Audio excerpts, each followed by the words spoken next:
उसमें लिखा मत्ती 1:5 में, फिर से मैं पढ़ूंगा। सलमोन और राहाब से बोअज उत्पन्न हुआ, बोअज और रूत से ओबेद उत्पन्न हुआ, और ओबेद से यिशै उत्पन्न हुआ। आप जानते हैं ये राहाब कौन थी?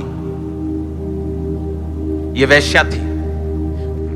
एक पापी की मैं बात कर रहा हूं जो दुनिया की निगाह में पापी था, और था भी पापी, लेकिन परमेश्वर के सुसमाचार के ऊपर विश्वास किया। रिजेक्टेड था, अपने बिल्कुल शहर के बाहर वो रहती थी, शहर की जो आखिरी दीवार थी उसके साथ उसका सटा हुआ घर था, और वहीं से उसने उनको वापस भेजा था।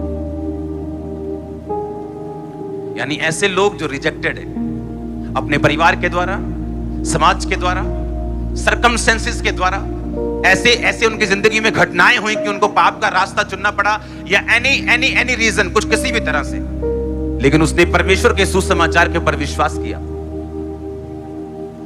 और उसने सुना कि वो परमेश्वर क्या क्या उनकी जिंदगी में कर रहा है, और उसने कहा मैं विश्वास करती हूं, और वचन कहता तू बच, तेरा घराना बचाया जाएगा।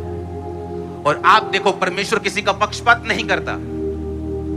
हमने बड़ी बड़ी कहानियां सुनी, फलाने ने फलाने पापी को मार दिया, फलाने ने बड़े से बड़े पापी को मार दिया। यीशु मसीह ने कहा मैं पापियों को मारने नहीं आया हूं, मैं उनको बचाने आया हूं। पापी को कोई भी मार सकता है, तुम भी मार सकते हो। यीशु मसीह ने कहा मैं पापी को मारने के लिए नहीं आया हूं, मैं पापियों को बुलाने के लिए आया हूं, मैं उनको अपनी ब्लड लाइन के साथ जोड़ने के लिए आया हूं। अब आप इमेजिन करो, वो वेश्या जिसको लोग पसंद नहीं करते थे, जो शहर के बाहर रहती थी, जहां गंदे लोग जाते थे, और वो भी वैसी थी, लेकिन परमेश्वर के सुसमाचार ने उसको बदला, और उसने स्वीकार किया। उसने ये नहीं कहा नहीं ऐसा थोड़ी हो सकता है, समुद्र दो भाग कैसे हो सकता है, ओ नहीं फलाने राजा कमजोर होगा, वैसे उसकी ज्यादा हवा होगी कि बड़ा मजबूत है, नहीं ऐसा नहीं हो सकता। उसने अकेली बात के ऊपर विश्वास किया। जैसे लोग बोलते हैं ओ नहीं चर्च एवे में चंगे हो, हॉस्पिटल ना खाली हो जान, ओ एवे कि हो सकता है चर्च जाके ऐसा हो जाए, ऐसा ना हो जाए।